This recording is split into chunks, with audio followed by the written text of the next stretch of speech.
Vault is brought to you by Saltire Energy, who continue to lead the way in the oil industry when it comes to specialist equipment rental. By my friends at Lux Scott, a jet-class luxury vehicle company. Look out early in the new year for some very special offers with P&J Live. By Fowler Mackenzie, established in 2001, an industry leader when it comes to all your roofing and cladding needs. And by HCS, a Scottish engineering company who for the last 20 years has built a huge reputation for manufacturing high quality bespoke equipment for the oil industry. Hi everybody, welcome to a brand new episode of The Vault. If you are watching for the first time, the idea behind this program is very simple. During the pandemic, I conducted a host of Zoom interviews with former Aberdeen players, which eventually sat on my old written blog page. So I decided, with all that content, to re-edit them, repackage them, put some fancy artwork around them, and basically now bring them to you as video presentations. My next guest is former Finnish international Mixu Paatelainen. Mixu put pen to paper on the 31st of March 1992. For the next 2 years, Mixu played a total of 93 games for the club, scoring 28 goals. We began our discussions by looking back at the process which saw him sign for the Dons from Dundee United.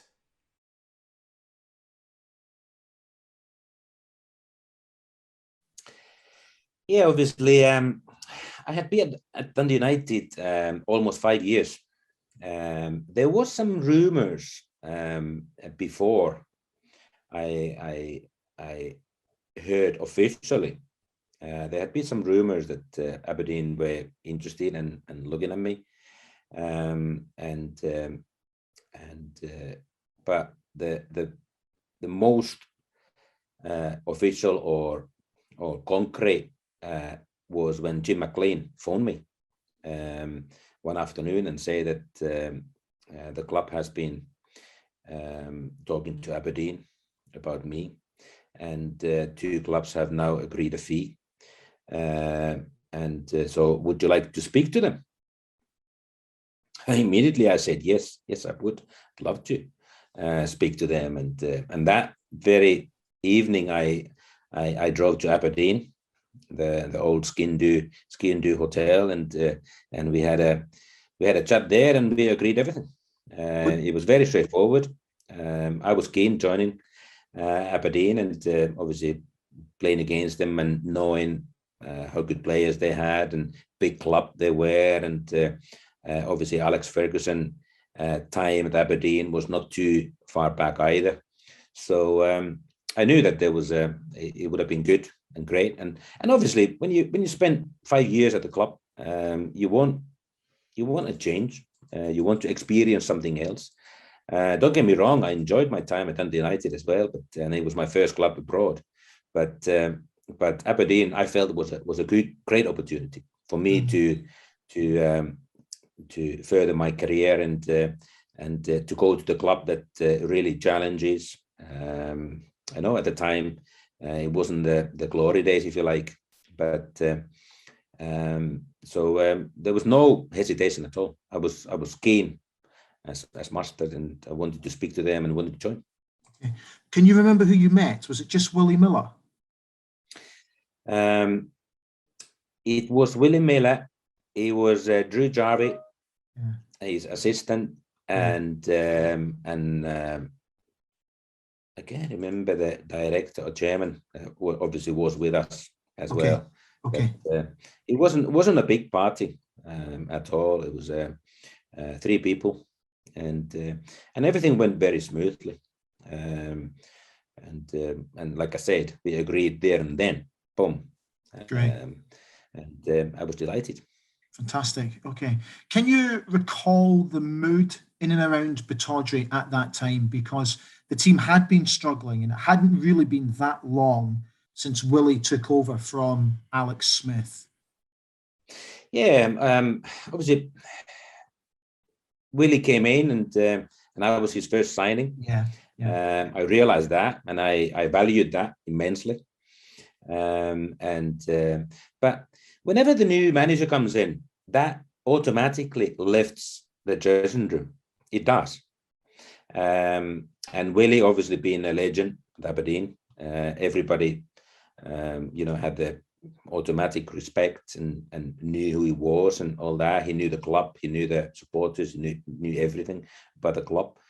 There was, and Willie has a, his way of doing things. There was a lift. The mood wasn't down, negative. It wasn't that at all. It was upbeat. It was let's prove everybody wrong. The club hasn't achieved, and we haven't played as well as we should. Players realize that. To be honest, the dressing room was excellent. When I looked around, Alec McClissy's and Jim Betts and Robert Connors and Theo Snelders and Stu McKimmy's and you name it, Tearten Cart, and others, Paul Mason, and other ones. Those are household names in Scottish football, and big names those days, if they were foreigners. But so I think everybody wanted to prove a point. Everybody wanted to, with a new manager, new beginning. Let's go for it. So mood was good. It was good. It was very professional, as always. The whole club, everything. So that wasn't something like that. I noticed that. Oh no, what's going on here? No, not at all. It was upbeat, and it was like prove a point attitude. Fantastic. Okay. There was a gap of about 4 days between you signing and then you made your debut against Dunfermline. Were you able to settle quite quickly? Yes, I was made very welcome from the beginning, settled in quickly. There was no problem that at all. Obviously, I wanted to take part in the matches straight away instead of have a slow landing, if you like. Yeah. So I was delighted that I got a chance straight away. And it is, I think it is important. You feel part of the team and you're contributing and that. So no problem at all there. Although it was only a few days, and the only couple of training sessions with the guys, but. No, I wanted that, and it was good. But like I said, settled in really quickly and felt like home. Okay. Was it important for you that you played every game from when you signed to the end of that season? Did it all sort of help with the settling in process? Of course it helps. The more you play, the more you feel you're a concrete part of the team. Yeah. It's very important. What I can say that I played with pain. Oh, really? Yes, I can't remember which match. I hurt my foot. Okay. And it was I was in agony. I couldn't train during the week for many weeks, and that end of the season. Although I played, but I couldn't train. My foot was so sore; it was absolutely killing me. I played the matches all the way to the end of the season, and then after the season, I was diagnosed. I had a hairline fracture. My foot. Oh, really? Yeah, the fifth metatarsal was broken. Oh, So wow. I played with that and loads of painkillers and all that, and so I couldn't run properly. Every step was painful, but so I just carried on regardless, stupid or whatever. But yes, that was the fact, and then after the season, I was summer holiday. I was put in plaster. I had a plaster on. Number of weeks, and then I was fit to join the pre-season. Okay. So how was your first pre-season with Willie and Roy Aitken? It was hard as always. Much of the same. I think the norm those days was a lot of running without the ball first week or two. Nowadays is different, but it was very similar to Dundee United pre-season. Run till you drop, basically. So it was, and those two, Willie and Roy, very demanding. Obviously, Roy was doing the pre-season with us as well because he was a player, player coach, and that. But it was demanding. But I had always been a strong runner, a good runner, and fit. So it was from that respect no problem. But it's always hard. But you get the benefit. I had a few years, experience because of pre-seasons and how good you feel after that. And I knew that you put the effort in. Now you're flying when the season starts. So no, it was pretty much the same as before. Okay, cool. Duncan Shearer obviously signed in that summer as well. When you first started training with him, could you sense an immediate rapport? Yes, we did. We did. We obviously we shared the same kind of attitude towards the game. We both wanted to score goals. We were both robust strikers, and we clicked straight away, and not only on the pitch but off the pitch as well. We were family friends as well, and all that. So it was great. What a great guy. Great person, fantastic football and goal scorer, especially goal scorer. Give him a chance, he buried it. It was a pleasure to meet him and to create that friendship with him. Yeah, he's a great guy. I speak to him every couple of months. Really lovely man. Yes. So you played in a Scottish Cup final for Dundee United in 1998, but for our League Cup final in October 92. Did you notice any major difference in regard to the build-up and the preparation? Not really. It was. I think more or less all the clubs those days, they followed the norm. How to do pre-season, how to prepare for matches. You do your small-sided games and your drills during the week, and then on the day before the game, you do your shadow. You go through tactics and set plays and all that. It was very much the same. Of course, before the cup final, like at Dundee United, also went to the hotel a couple of days before, spent time there together. Something light-hearted stuff as well, to relax the players, and it was very much the same, to relax the atmosphere and but making sure that everybody was focused and knew their roles, before the game and during the game. So it was. I didn't realize anything different. Preparation-wise, we were ready. We were really looking forward to it, and big disappointment when we didn't win it, because we felt that year that we more than matched strangers. It was very equal matches, but unfortunately. How difficult is it to handle a defeat like that? Do you have time to think about it, or do you almost switch on and get ready for the next game? Of course, you bite in the bullet, spit in bullets after the defeat. And you're thinking, what if, that and that and all that, and you go back that, and there's a chance missed, if you like, because you want to win. And then, but matches, they come fast, and the next match, if you start licking your wounds too long, you're not ready for the next match. So you need to make sure that that you're ready for the next match, and of course it takes about a day or two. You're like,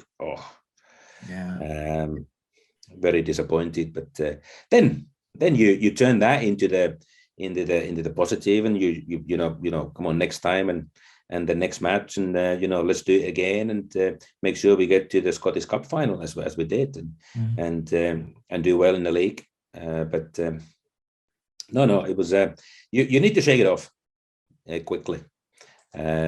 Initial disappointment is natural, but you need to shake it off. You missed the Christmas period in your first season. There was about 4 or 5 games that you missed. Were you injured? Yes. Yeah. Okay. The hairline fracture that healed summertime. Yeah. I was playing for Finland actually against France in Paris, and I broke it again. Oh, really? This time I broke it properly. You could really see the fracture there, and so I was in plaster. I was doing a lot of exercises in the pool, in the North Sea oil workers practice pool, which was freezing water. Yeah. Been in there. yes, and I missed. I can't remember exactly how many matches I missed, but that was it. I was injured because of my foot again. Yeah. So disappointing, because I wanted to play every game and contribute, and we had plenty competition for places and all that, and Big Duncan managed to score a couple of hat tricks during that spell as well, and that was good that we kept winning and all that, and great. But you want to be part of that. You want to contribute and you want to be there. But injuries are part of the game, and unfortunately that 5th metatarsal came to haunt me again. Okay, but your first game back against Airdrie, you score 4 goals. I was just watching back the video footage of it the other day. Just everything clicked into place that day, right? Yes, it was amazing. We were good that night. We were really good. We were really offensive, as always. That my first full season, Willie always emphasized the positivity and attacking and being on the front foot and make things happen and all that, and that we just it was like a tsunami, and obviously I managed to pay in the right place 4 times and put the ball in the net, and so it was amazing. It just happened, so easily. Anybody could have scored those those goals. Quite a few of them were just tappings and easy ones, but no, it was nice to be back from injury. And obviously, like I said many times, I felt like I was back in the team and contributing, and we managed to beat Airdrie, which wasn't easy opponent to us. I remember that season. We think you mentioned that also. We had quite a few draws, and a couple of them were against Airdrie. And if you want to do well, you need to turn those draws into victories. And that night, everything went for us.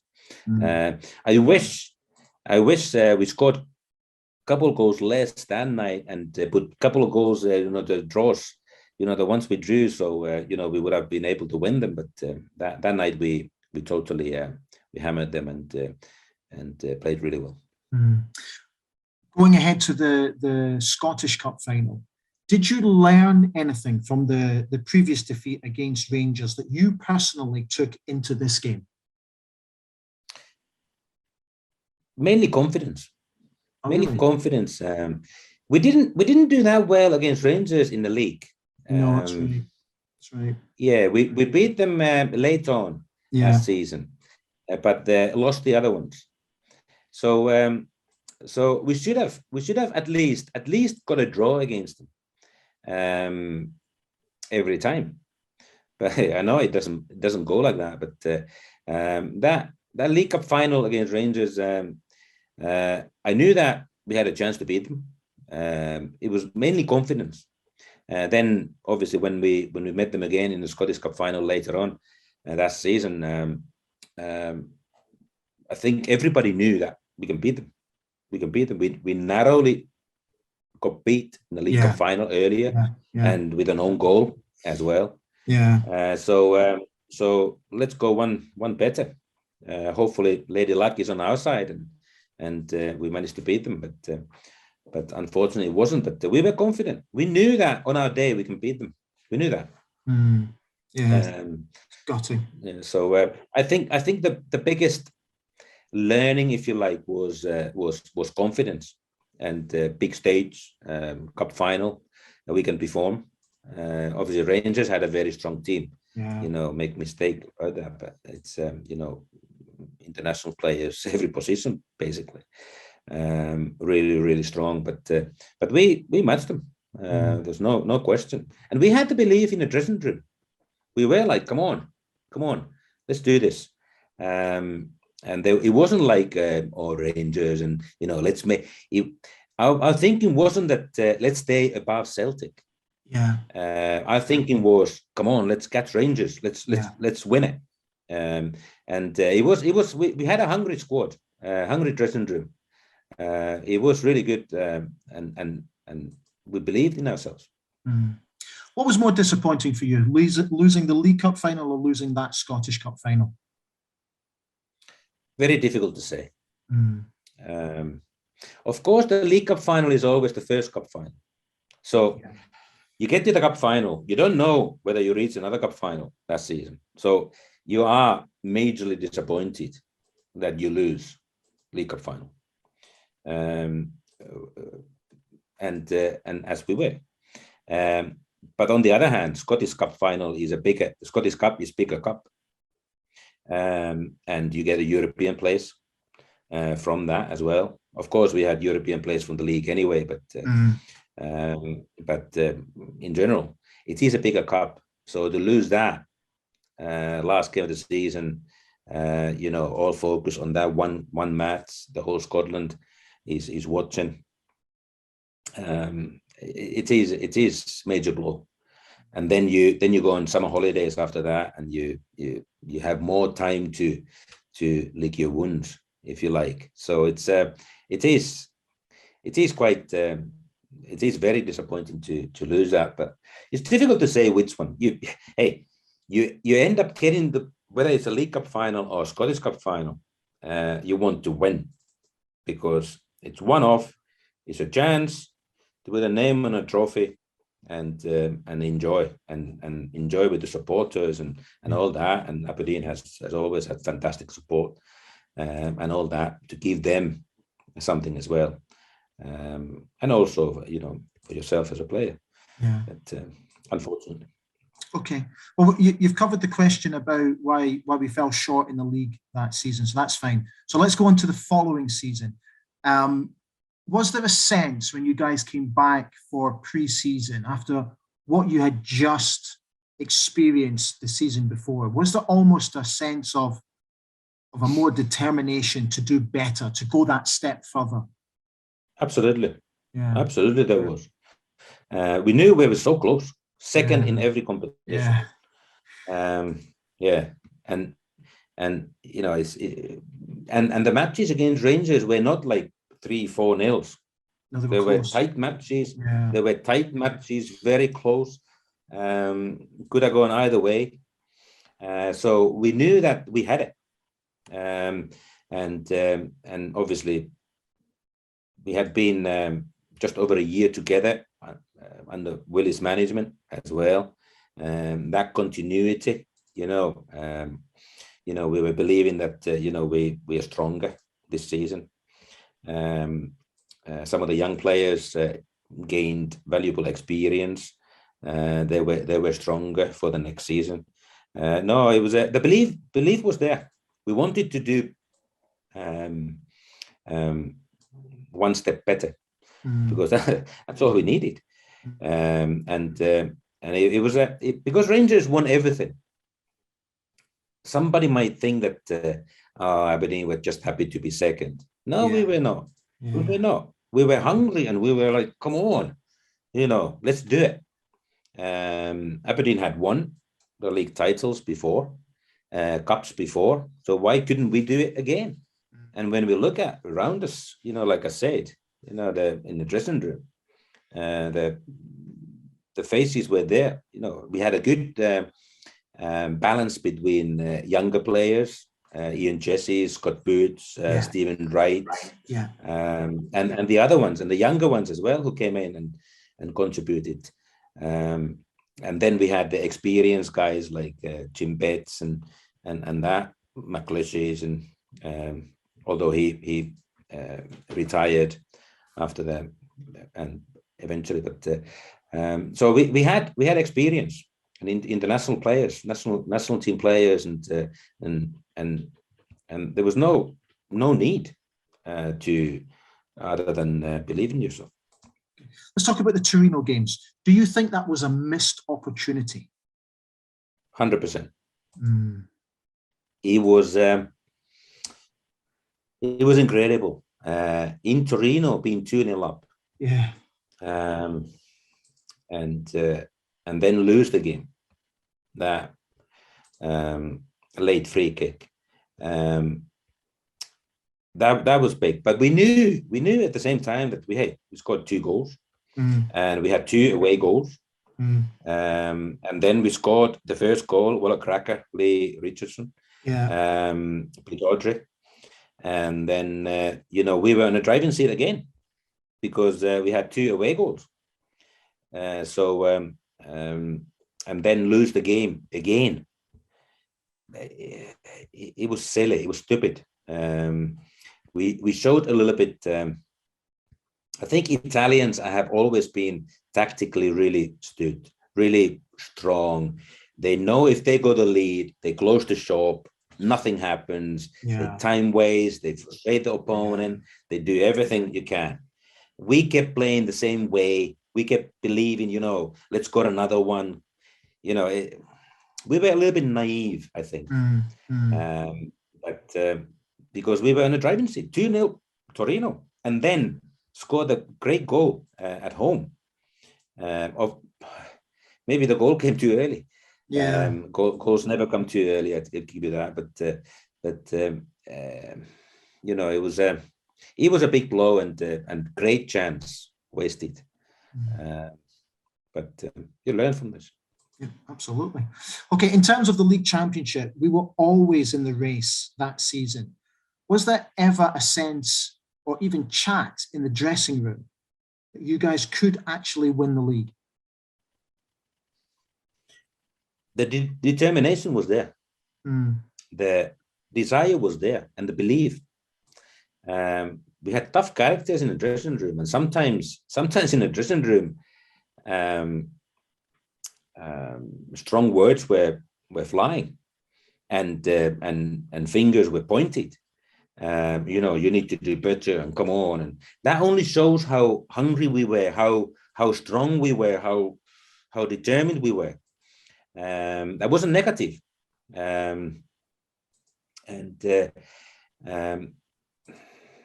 It was frustrating at the same time when we realized that we didn't achieve what we could have and we were capable of. So determination and belief was always there, and we wanted it. The team spirit was great, but also the demand was there, from their fellow players. McLeish was the best. It was at the back there, whipping us all the time, and giving us belters, whenever we didn't. We fell short, whatever, and come on, you can do better, and it was the same in training. It was the same in training, and other ones as well. It was really good. It was really professional. It was really we were together, but demanding and wanting to win the league, because we were there 2 seasons, second, but Rangers were strong. You need to give them credit as well. They were strong, and the league table doesn't lie. Simple. Yeah. Okay, how much were you enjoying your football at this time? I loved it. Absolutely loved it. I loved the city. I loved the club. I loved my teammates. I loved the training. matches. We were relatively successful. Put it that way, we had an upper hand in most of the matches. So I loved it. I loved my time at Aberdeen, and many times I thought hindsight that if only I stayed there 2-3 years more, and keeping the same thing going and going stronger. But people move on, and that's what happened to me. Okay, can you explain that process? Because I remember I was living in England at the time, down in Hertfordshire, and I remember my dad calling me and saying, Mixu's leaving to sign for Bolton. And I was like, no, not Mixu. And so I remember feeling that real disappointment. So can you explain the process which actually saw you leave after what was only your second season at the club? Yes. The first full season for me was great. Yeah. I started most of the matches. Yeah. Playing wide left wasn't a problem for me at all. And scored 20 goals in all competitions. Great. The second full season, Willie started to rotate more of the squad. Yeah, I noticed that.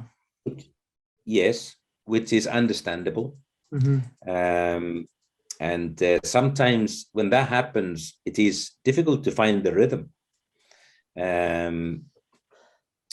So obviously, I did enjoy my football. I did enjoy overall, 100%. I didn't score as many goals, possibly because of that rhythm and playing there every week from the start. I had a lot of appearances that season, but there were, and I started matches, no problem at all. But I also came off the bench quite a few times. Yeah. And it was difficult. It was difficult, but then out of the blue, my agent spoke to me and say that Bolton Wanderers are interested in you, and obviously I knew that Bolton had a great cup run. Yeah.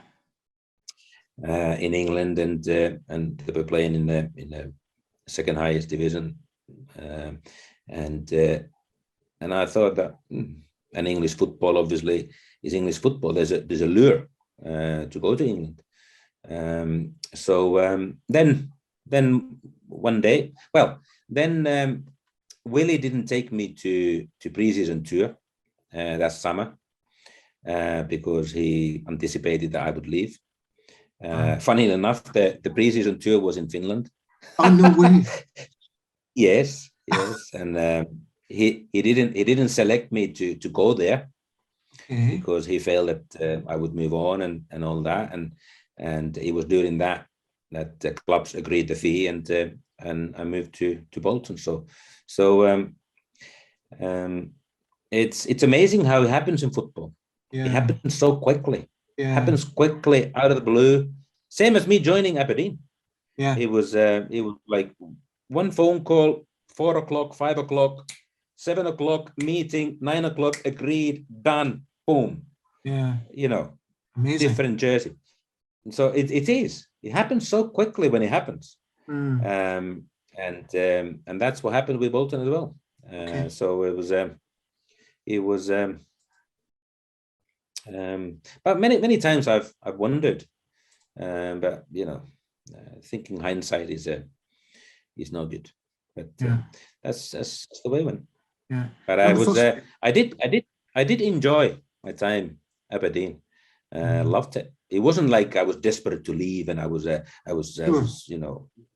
no. It wasn't that at all. It wasn't that at all. I felt at home. I really felt the club was great. Supporters fantastic. I had a really good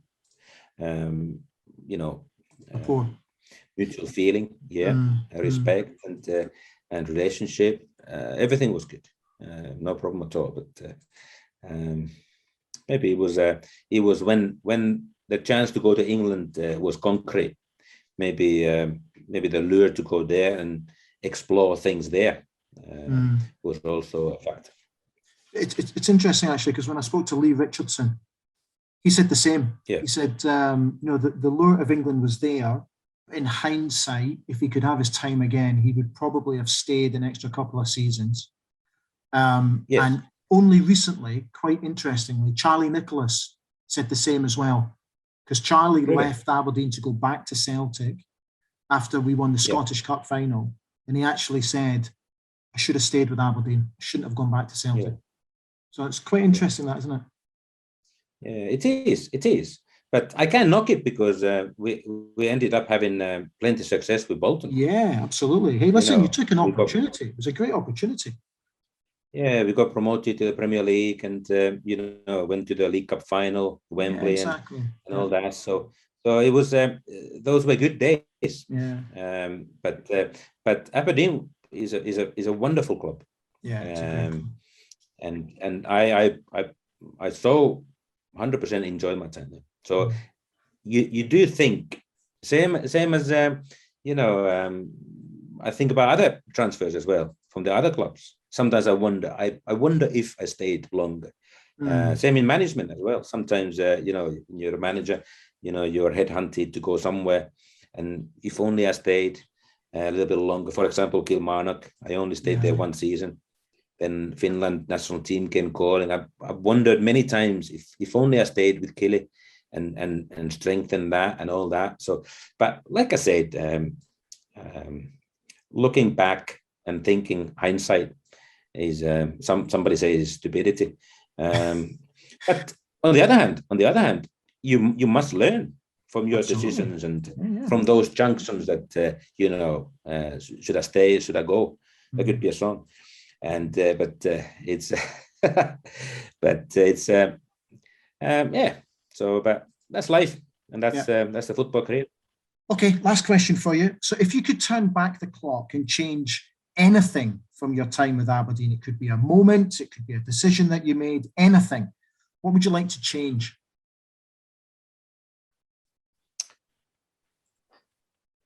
Well, we spoke about maybe stay a little bit longer. Often wondered about that, but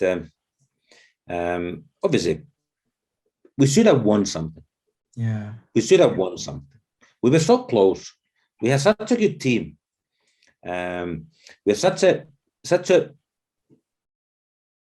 good balance in the team. We had everything.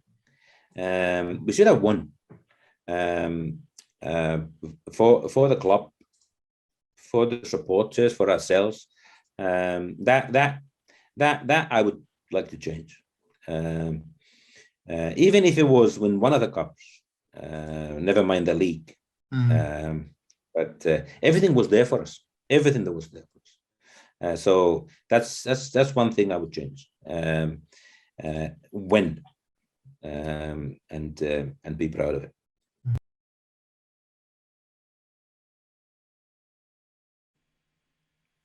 My thanks to former Finnish international Mixu Paatelainen. If you haven't already subscribed to the channel, I would be hugely grateful if you would consider clicking on that old subscribe button and giving us a follow. The reason I ask is because it would be absolutely fantastic to get to 1,800 subscribers before the end of 2022. And then we can really kick on for next year. So I really hope you enjoyed today's watch. We've got lots of content planned for next year. And I really hope you can jump on board and come and join the fun here on Alibeg ABTV. Guys, thank you so much for watching. I really hope you enjoyed today's show. And I'll see you again very soon for our brand new episode of The Vault. Take care. Bye for now.